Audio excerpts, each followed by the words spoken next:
Shalom Chavrim, I'm Stephen Ben-Nun. You're watching Israeli News Live, an ancient document that may very well hold the secret to the Antichrist being a Roman leader, or even possibly consecutive leaders of Roman descent. Going to be getting into that this evening. And of course, one of the plumb lines of the documents that we're speaking about is Shem Tov's Hebrew Gospel of the book of Matthew. This is a document that has been held by Jewish sages for just centuries on end now. They've used their Hebrew version of the book of Matthew to be able to debate Christian scholars over the centuries. And yet, not only has this book given us some very compelling evidence of the identity of the Antichrist, but comparing this to the actual correct translation of the book of Daniel, another very powerful insight that has unraveled some mysteries here, and of course some of the latest moves by Pope Francis. This information all combined together is just amazingly giving us some insight to the modern day Antichrist and exactly how this has worked down through the centuries. I say down through the centuries because of the book of John, 1 John, 2 John, etc. Some of the things that were written there in John's writings there also identify that there is more than one Antichrist, but there would be a main Antichrist coming in the final days. Going to be going into that, as well as Jesus' word from the book of Matthew, Matthew 24. So sit back, put your seatbelt on, you're in for a ride. Don't forget to share this video. Don't forget to support this ministry. Very important you do that. Visit us, IsraeliNewsLive.org. Your support is what keeps this type of messages continually coming forth. And I have to tell you, friends, this was only by the leading of the Holy Spirit, been pressed by the Holy Spirit for weeks now to go back and re-examine those words that Jesus said, referring back to Daniel's prophecy about the abomination that maketh desolate. I couldn't get away from it. And finally, when I did, the breakthrough came. So let's get right into it. I want to thank Dr. Rosa for sharing this particular news broadcast with me here. Pope Francis, world government must rule U.S. for their own good. I mean, are you serious? We're talking about the pontiff, the Pope of Rome, Pope Francis, supposedly just a spiritual leader, but clearly showing the authority of the church with the two keys on the flag there, both spiritual and temporal powers of the world, saying the U.S. needs to be under a world government rule for their own good. You don't think that they're not paying attention? Sure they are. Let's look at what it says here in this July 9th, 2017 document. Pope Francis told Italian newspaper La Repubblica that the United States of America has a distorted vision of the world, and Americans must be ruled by a world government as soon as possible for their own good. The Pope made the observation in an interview with La Repubblica reporter Eugenio Scalfari. Don't know if I'm saying his name correctly. Last Thursday, I got a call from Pope Francis.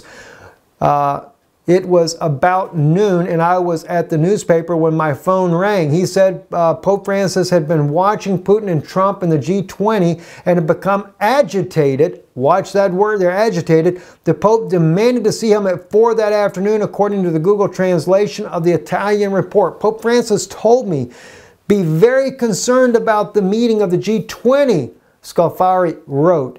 As translated into English by Agence France Presse, which picked up the story. The Pope said, I am afraid there are very dangerous alliances between powers who have distorted view of the world, America and Russia, China and North Korea, Russia and Assad, and the war in Syria.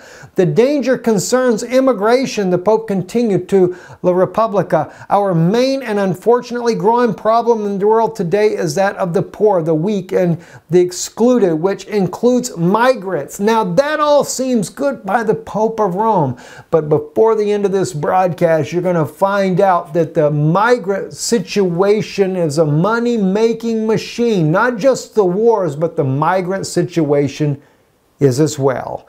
Let's take a look at exactly where we're going to with this. As I shared with you the other day, when I gave you the very article from The Hill speaking on the same thing, I also went into how that this is the prophecy of Daniel.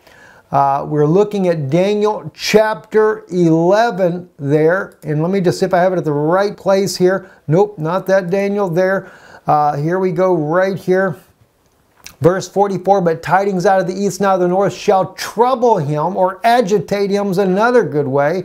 Therefore he shall go forth with great fury to destroy and to utterly make away many, or take away many, destroying them.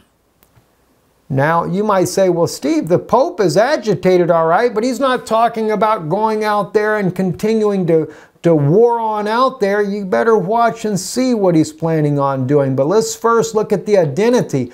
Let's go back to John, 1 John, in fact, verse 18, little children, it is the last time, and as you have heard that Antichrist shall come, and even now are there many antichrists, whereby we know that it is the last time. They went out from us, but they were not of us. For if they had been of us, they would no doubt have continued with us. But they went out that they might be made manifest, and that they were not all of us. But you have an unction from the Holy One, and you know all things.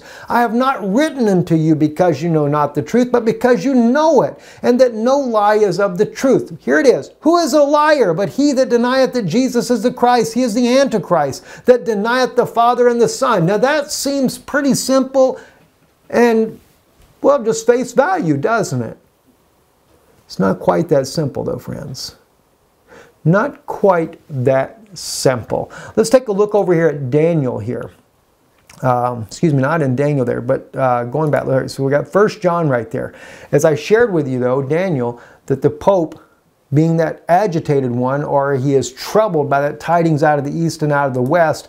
And of course, as we can see, some of the reasons why this article here, a little bit older though, coming out on April 14, 2017, World War III could start. Russia and China may join forces against U.S. North Korea, expert warns. Now, why is it a problem for him to begin with? Because the Pope is busy trying to bring prophecies to pass in the Middle East, because the Pope has been working on this two-state solution, with the United States being one of the lead negotiating teams for him, and getting control of the old city. The last thing Pope Francis needs is for Donald Trump to get caught up with Russia, or to get involved in a war with North Korea.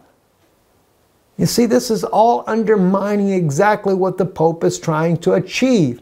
And the Pope is also working on trying to make sure all the prophecies fall into place at the simultaneous point, being the fact that, well, Damascus has to fall according to Isaiah 17, being that Gog of Magog, Russia has to strike Israel. Israel's got to do something that draws in the Gog of Magog war. There's got to be a 1,000-year millennial reign. The coming Messiah rules with a rod of iron. Of course, he's got a little bit different idea about what the rod of iron should be. See, so these are all the prophecies that Rome has been working on for thousands of years. They do not think, the Pope of Rome does not think, they don't sit there and try to figure things out by the next day or the next minute. They think in terms of centuries on what they're going to do to bring these things to pass. When they saw the Jews returning home in 1858 under the Ottoman Empire, passing a law to try to raise money for taxes, and Jews went there and began to buy land inside of the ancient homeland, then the Pope of Rome began to join forces with the British Empire. And then by the time of World War I, some, 60 years later, they bring down the Ottoman Empire to stop the migration of the Jewish people back to their homeland so that they could control it. And when the British Mandate said they were going to give a home for the Jewish people, they didn't allow them to go home. Oh, a little trickle here and there, but when the World War II started as well, they made sure they killed off as many Jews as they could. Friends, this is a lot deeper than what you realize. All right, but let's get into the main point of this. It's very, very deep what we're going to go into here. So, what I want to share with you. Let's begin to look at the prophecies and how they actually line out here. Now this was the prophecy that the Lord dealt with me the most on. And that was, He kept putting in my heart, go back and look at Matthew 24 verse 15. When you therefore shall see the abomination of desolation spoken of by Daniel the prophet stand in the holy place, whosoever readeth, let him understand. Then let them which be in Judea flee into the mountains. Let them which are in the housetop not come down, take anything out of his house. All right, now that seems simple enough, but everybody that looks at this prophecy, Jesus says, when you shall therefore see the abomination of desolation spoken of by Daniel the prophet stand in the holy place. Okay, then those that are in Judea, flee to the mountains. Everybody's looking at this as a future event, right? But you don't understand. It is past, present, and future event. All right, and I couldn't understand it. When I first saw, I knew how the scripture was written here. I also know that if you look at Matthew 24, just back up, you shall hear of wars and rumors of war, verse 6. See that you be not troubled, for all these things must come to pass, but the end is not yet, for nation shall rise against nation, kingdom against kingdom, and there shall be famines and pestilence and earthquakes in divers places, and all these things are the beginning of sorrows. Then shall they deliver you up to be afflicted, and shall kill you, and you shall be hated of all nations for my name's sake. Then shall many be offended, and shall betray one another, and shall hate one another. And many false prophets shall arise, and shall deceive many. And because iniquity shall abound, the love of many shall wax cold. But he that endure unto the end, the same shall be saved. And this gospel of the kingdom shall be preached into all the world for a witness unto all nations. Then shall the end come, when you therefore shall see the abomination of desolation spoken of Daniel the prophet stand in the holy place. What does he say? You that are in Judea, flee to the mountains. All right, now, the Holy Spirit kept dealing with me. Go back and look at that. I mean, I'm talking weeks now. 2 or 3 weeks I've been going through this. It kept coming to my heart, and I'm like, what in the world is it? I don't understand this, all right? So I began to go back, and I actually first went back to the Hebrew version of Daniel. All right, now before I go there, I'm going to first read to you where this is from. Some of us would think Daniel chapter 9. Daniel chapter 9 plays into this, and I'm going to go there in just a few moments. But the actual verse that Yeshua is speaking about here, Jesus, is from Daniel chapter 11, verse 31. And arms shall stand on his part, and they shall pollute the sanctuary of strength, and shall take away the daily sacrifice, and they shall place the abomination that maketh desolate. So we all look at this scripture in English from the King James Version, or it doesn't matter which version you use in English. They're pretty much all almost identically the same here. But we take this for face value, and so we all are waiting for someone to put some kind of statue or something of whether it be Prince Harry or Pope Francis or somebody, and they're going to build a third temple and put a statue in there.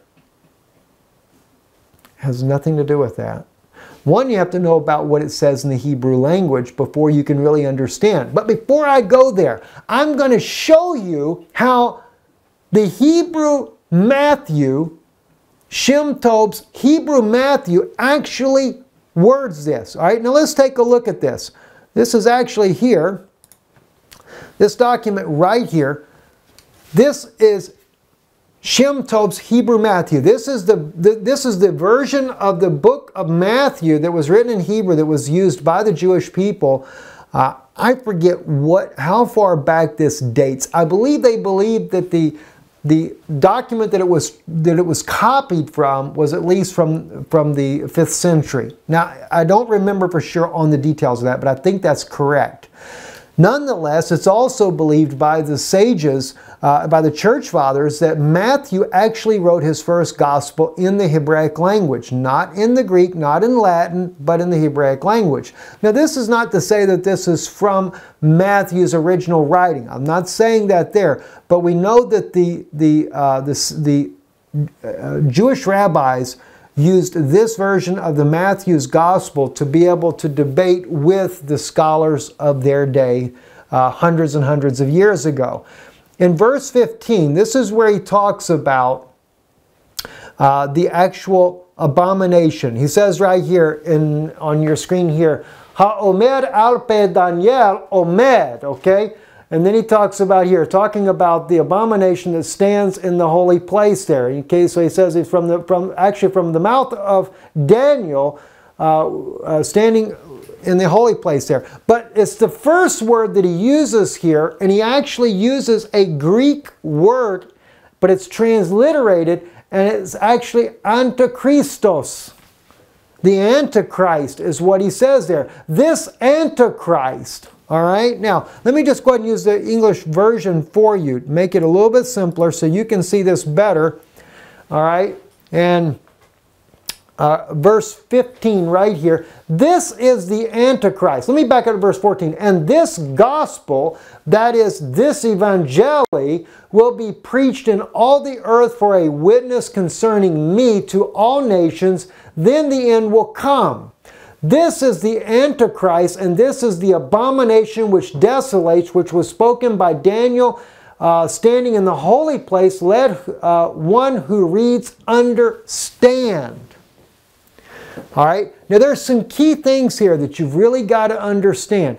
First off, he's talking about right before the Antichrist that the gospel has got to be preached first. In other words, this is actually going to be more than one period of time that this happens. But he says this Antichrist, this is the Antichrist, this is the abomination which desolates, which is spoken by the Daniel standing in the holy place. So the one that actually stands in the holy place is going to be the Antichrist himself. Let the one who reads understand. Then he says, then those who are in Judah, let them flee to the mountains. All right? So he's prophesying of a future event, but it's going to go much more in the future. But you have to go back to Daniel because he refers to you in Daniel. The advantage in Shem Tov's Hebrew Gospel of Matthew is the fact that he identifies that the abomination or the filthiness is the Antichrist himself. And it's the Antichrist himself that is going to stand in the holy place. But what holy place is he talking about? That's what's really interesting when you begin to look at this. So let me take you and show you what he's actually saying. Let's go to the book of Daniel, and we're going to look at this in the Hebrew language right here. This is where it gets very interesting. All right, now I'm not going to use, this is from mechonmemory.org, their website there, their English translation.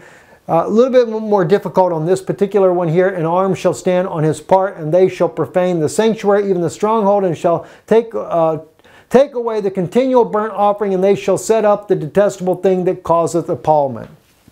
Yeah, like I said, it's a little bit more difficult to read that one there than what most people are used to, where you say, and the arm shall stand on his part, and they shall pollute the sanctuary of strength, and shall take away the daily sacrifice, and they shall place the abomination that maketh desolate. Now, actually, the King James is better translated than the Hebrew memory version is there. If you notice, the word sacrifice, though, is italicized. So the word sacrifice is not even there. But here's what concerns me, is the translation period. It says, and arms shall stand on his part. That just sounds strange to begin with. And arm shall stand on his part. Let's look at it in Hebrew now. Now, the word arm in Hebrew, this would be your root right here. The word arm, though, would be spelled Zayin Resh Avav here in the middle, then an Ayin. Za'ah, pronounced the same way, Za'ah. See, Uzarim, and you could, if you want to translate it arm, go ahead. But if you take the word Za'ah in Hebrew, it means seed. Descendants, lineage, the children, uzarim, and the children, mimenu ya'amdu, all right?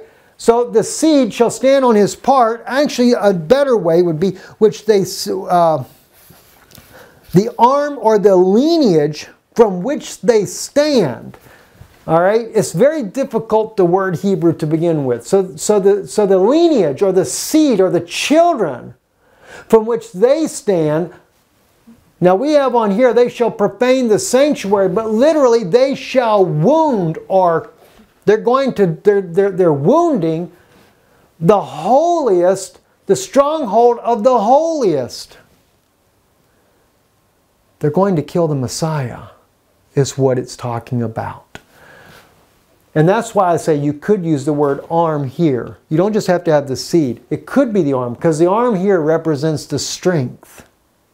So, or the descendants, which are standing to, basically, with the lineage or the descendants or the arm that are going to stand, which they shall stand, they will wound the strongest of the holiest, or the strong of the holiest, meaning the Messiah.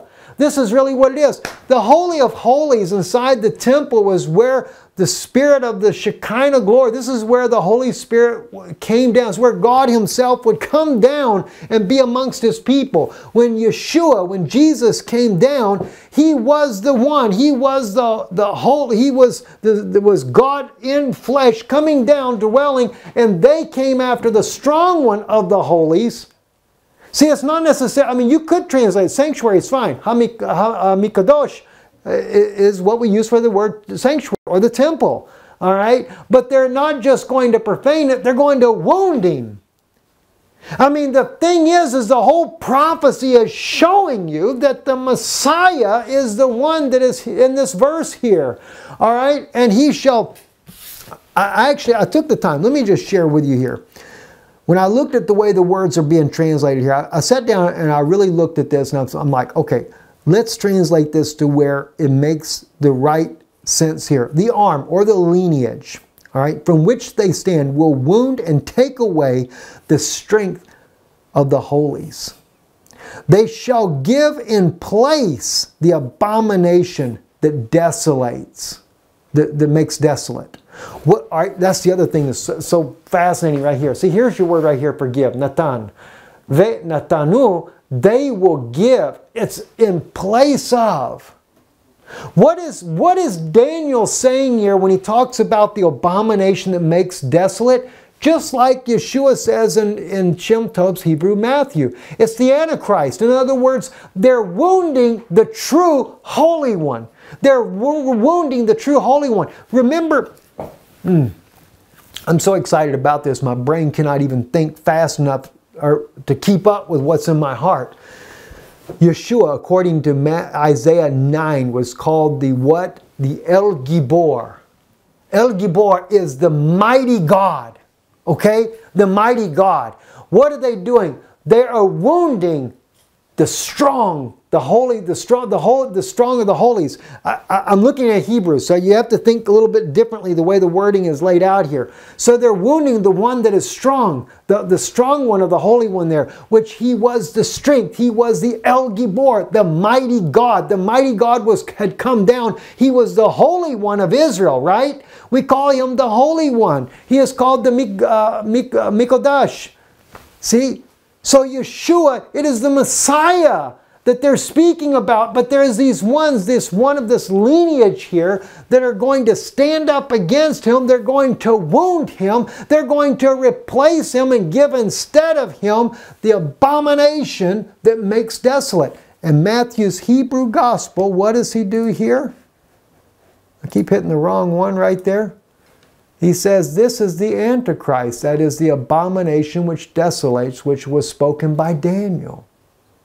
So, I know, friends, I'm probably making this more confusing by the way I'm expressing this right here, because you just have to understand the way the Hebrew language is laid out. So, regardless of how you do the beginning of verse 31 there, it still clearly says in there, from which they stand.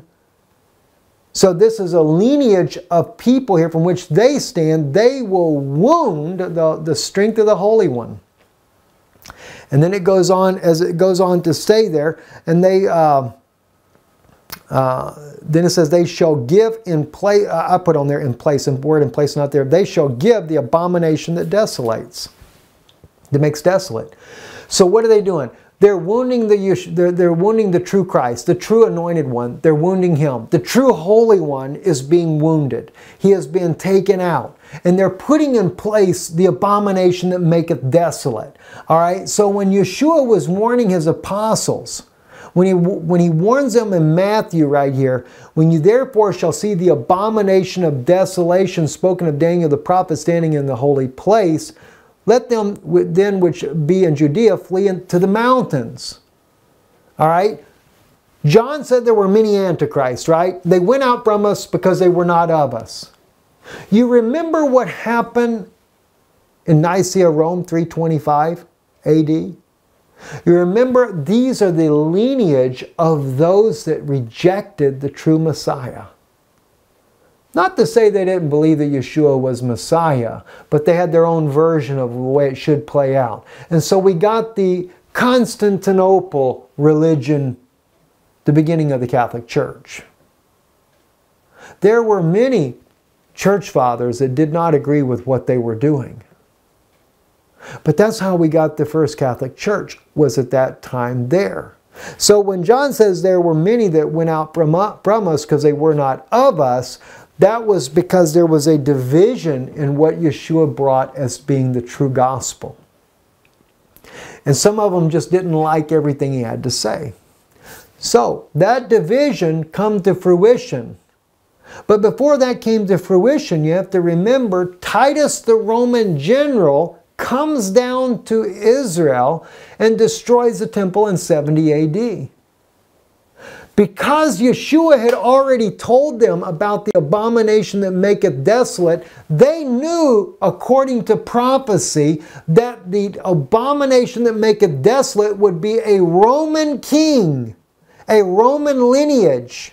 All right? As I said to you here, Daniel, it is a seed, not just the word arm. You could use the word arm if you want, which still would be the strength, but it is a seed. It is a lineage that's going to stand up. Now, how did they know that it would be a Roman leader? And that would be the beginning of the Antichrist spirit moving in power and in strength. Well, let's look over here then to Daniel chapter 9 and look at verse, let me back up here to verse 24 and we'll come down. 70 weeks are decreed upon thy people and upon thy holy city to finish the transgression, to make an end of sin and to forgive iniquity, to bring in everlasting righteousness, to seal up the vision, the prophet, and to anoint the most holy place. This is why people think that, well, it's going to be some statue.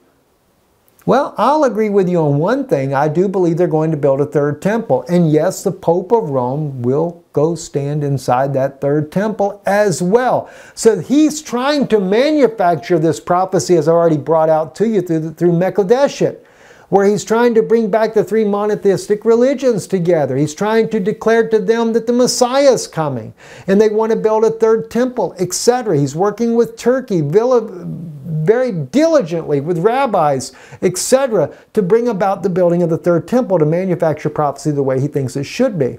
Know therefore and discern that from the going forth of the word to restore and build Jerusalem unto one anointed a prince, that is a Mashiach, that is the true Christ, shall be 7 weeks and 62 weeks, and it shall be built again with a broad place and a moat, but in troublous times. And after 62 weeks shall be anointed one be cut off. The Mashiach, the Messiah, will be cut off and be no more.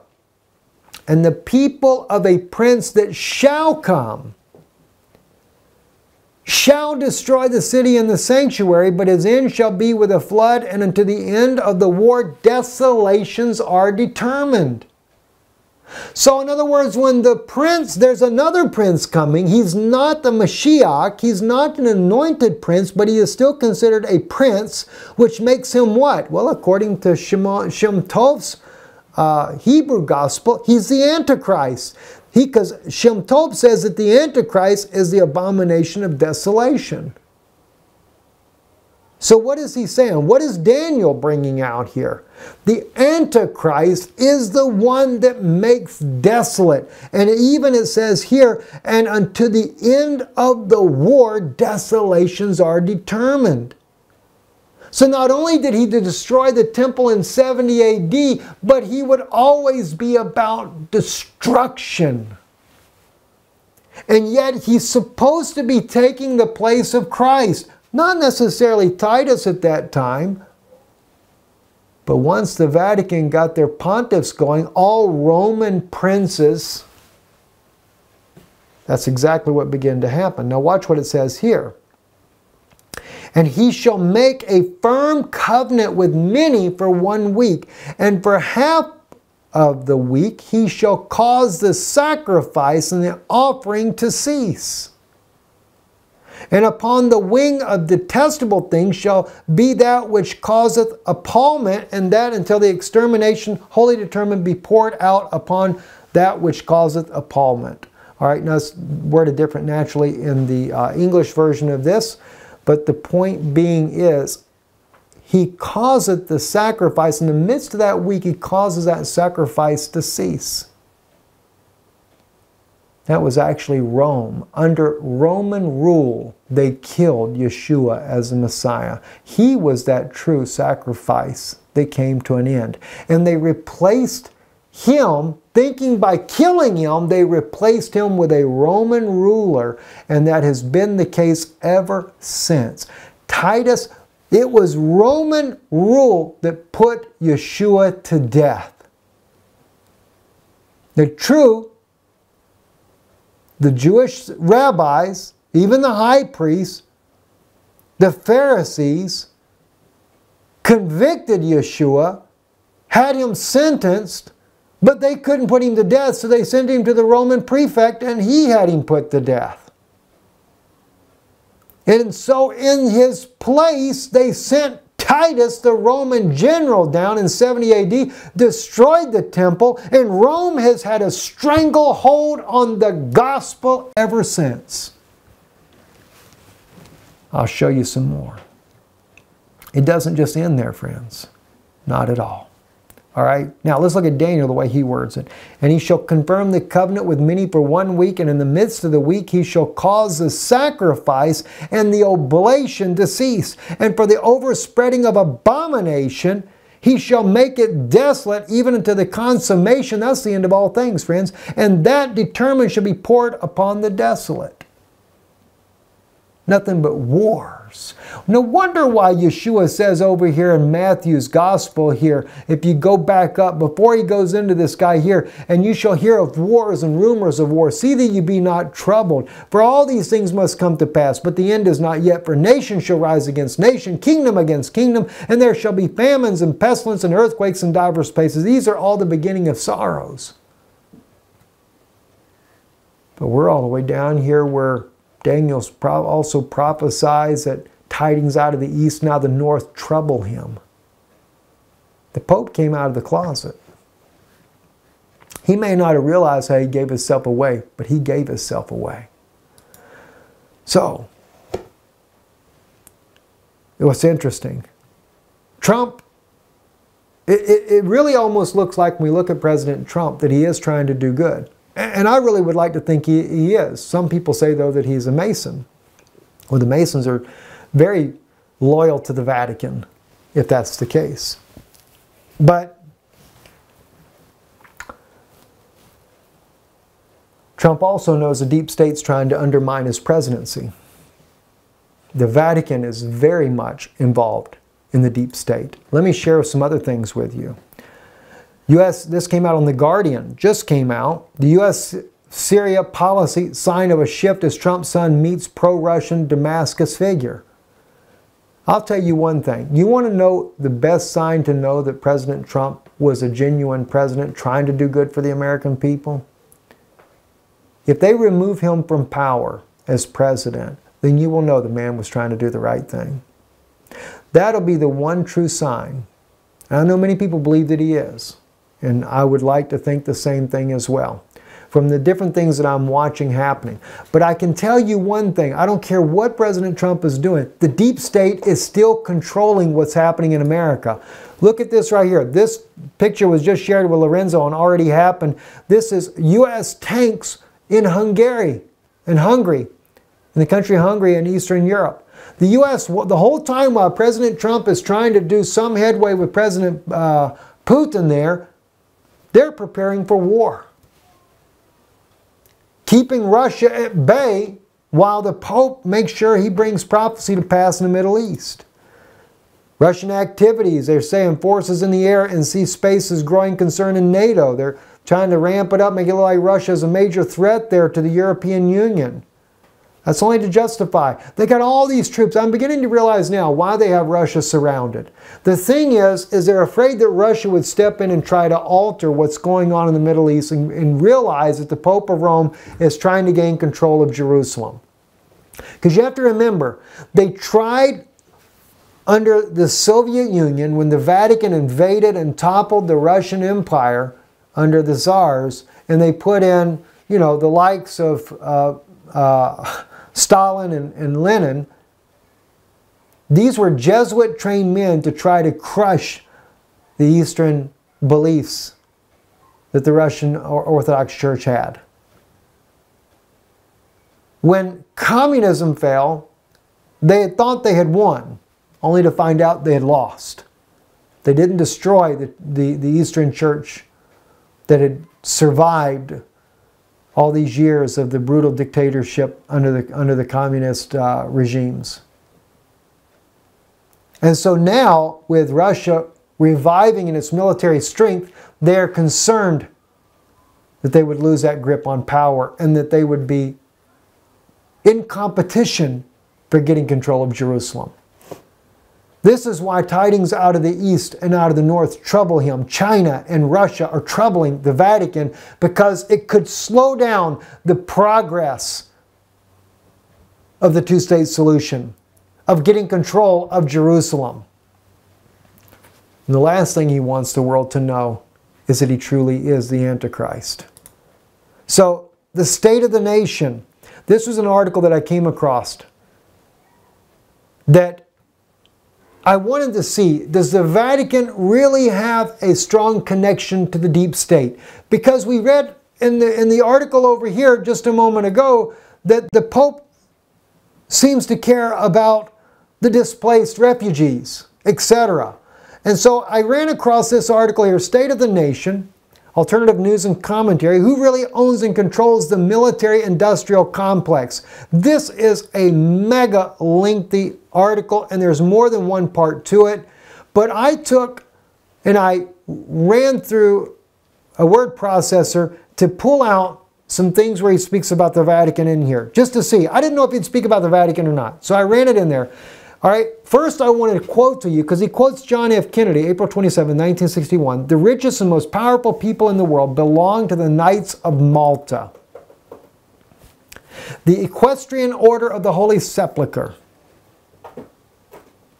I apologize, that is not John Kennedy. Here we go. "For we are opposed around the world by a monolithic and ruthless conspiracy that relies primarily on covert means for expanding its sphere of influence, on infiltration instead of invasion, on subversion instead of elections, on intimidation instead of free choice, on guerrillas by night instead of armies by day. It is a system which has conquered a vast human and material resources into building of a tightly knit, highly efficient machine that combines military, diplomatic, intelligence, economic, scientific, and political operations. Its preparations are concealed but not published. Its mistakes are buried, not headlined. Its dissenters are silenced, not praised.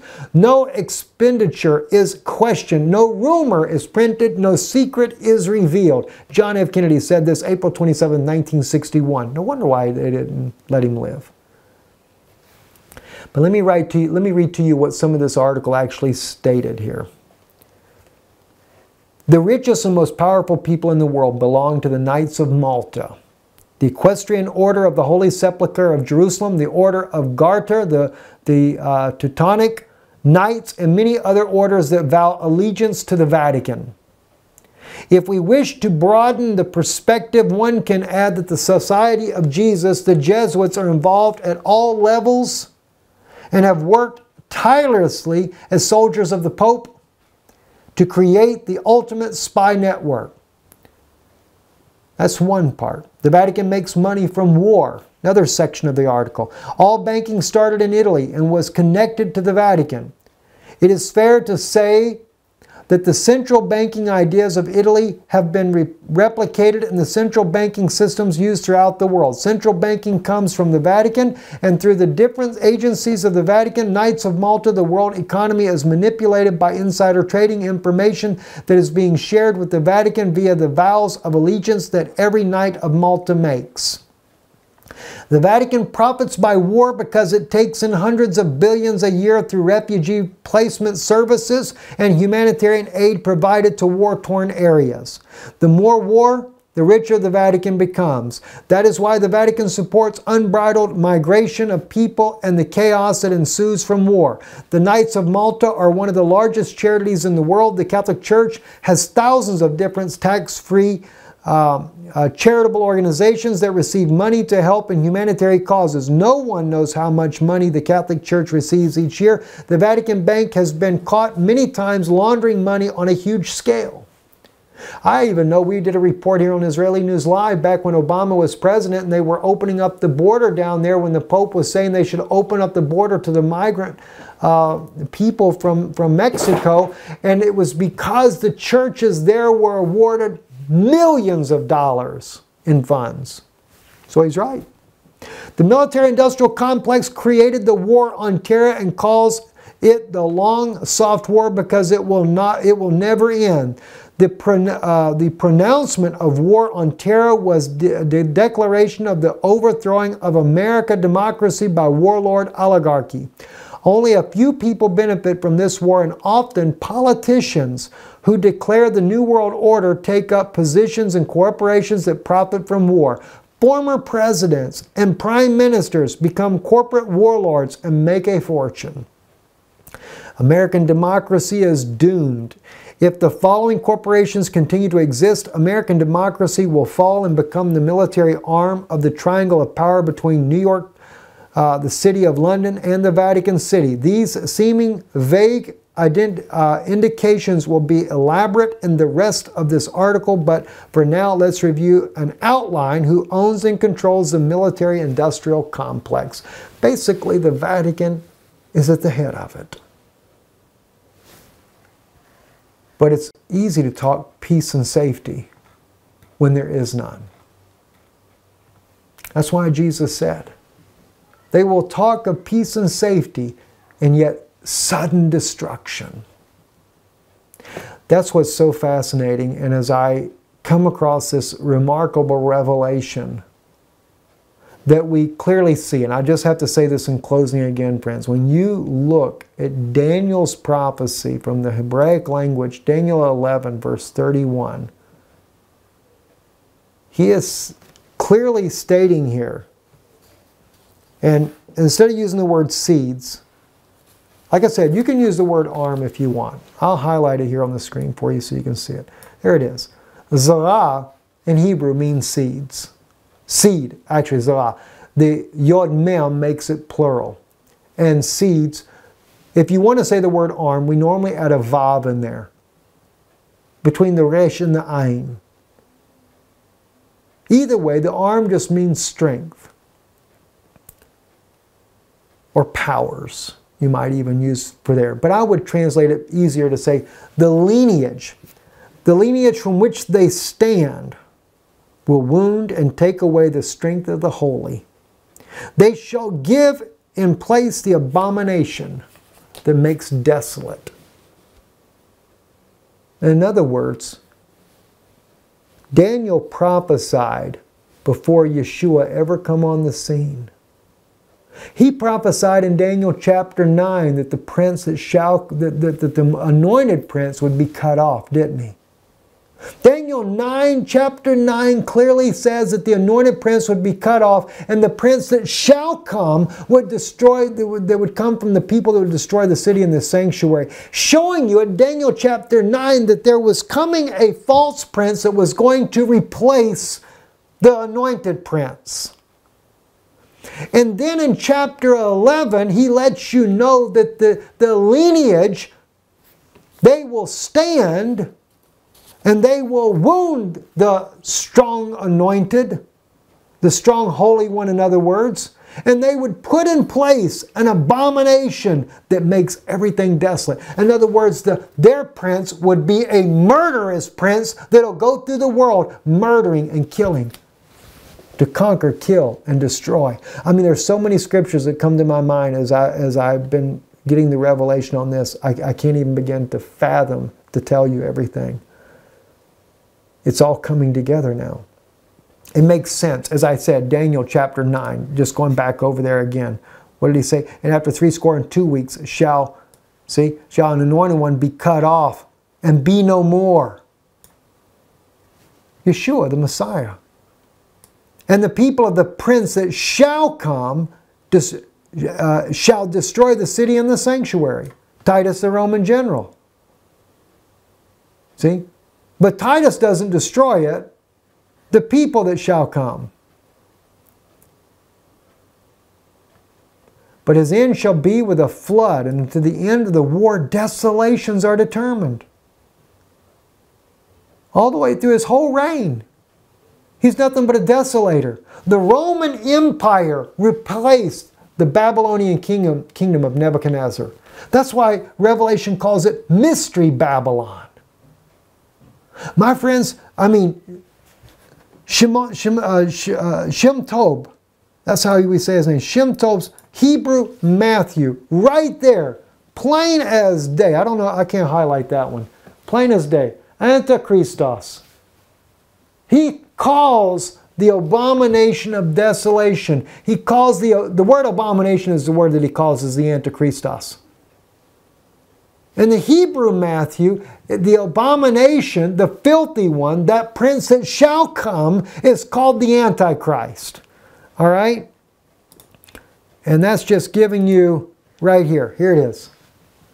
This is the Antichrist, and this is the abomination which desolates, which was spoken by Daniel. The Antichrist is the abomination which will desolate.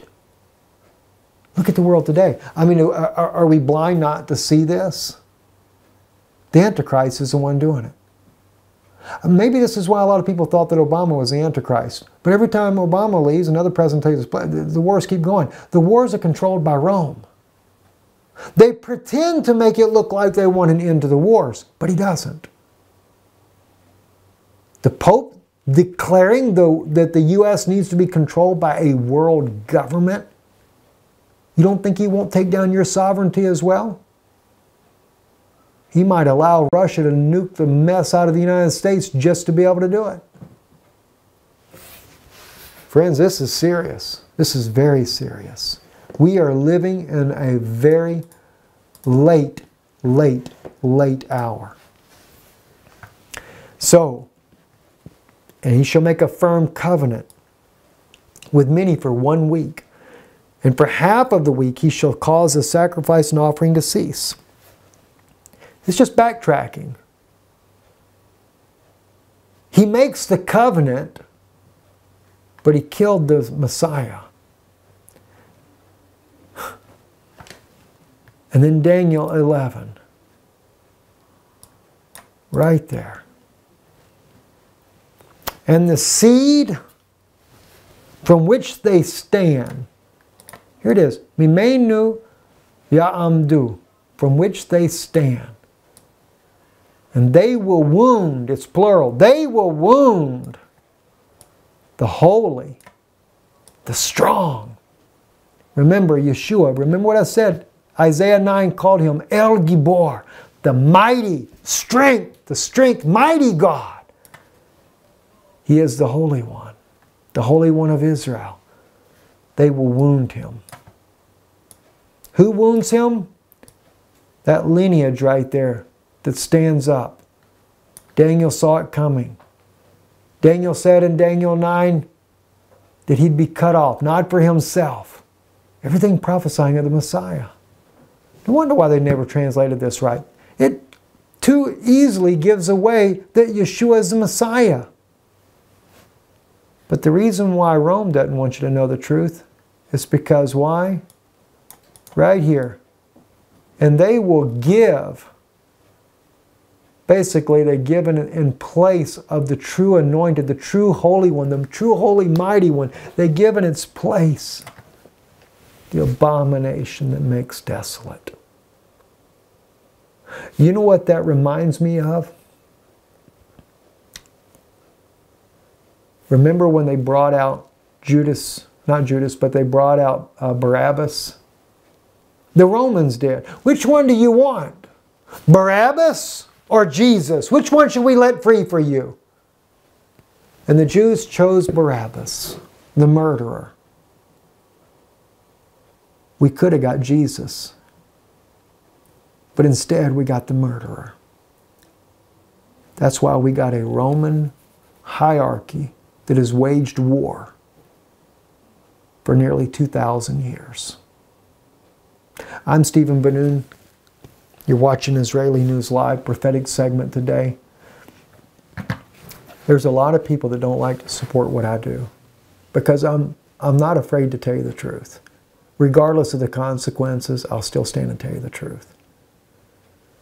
If you appreciate this type of broadcast, I don't know if I should call it news, but in this case here, this type of broadcast, if this is what is a blessing to you, to someone that is willing to tell you the truth, you'd be the few that would be willing to stand with us. We do thank you. And we thank you because it's a big courage for you to stand there and support this type of ministry as well, because many walk away. When I tell you the truth, they walk away. So it's not a rose bed of flowers for us. And now that we're on television in America, I don't talk about it that much because I don't want to constantly pound people for money. God knows what we have need of. And we make do by His grace. But if you want to really stand with us, we do need your help. Stand with us. Support this ministry. You can do so by going to our website, IsraeliNewsLive.org. If you're on Israeli News Live YouTube channel, a little donation link right above the subscribe link. You can click that. We can try to make it as easy as we possibly can. And of course, our address here in the Czech Republic appears as well. We do have family here, so if you want to give, you can send a check or money order to the address on your screen, Post Office Box 46 15006, Praha, that's the Czech name for Prague, Praha 56, Czech Republic. God bless you. Thank you for watching. Please, friends, share this video. I know it was lengthy and maybe even confusing to some degree, but share it with as many people as you possibly can. Shalom.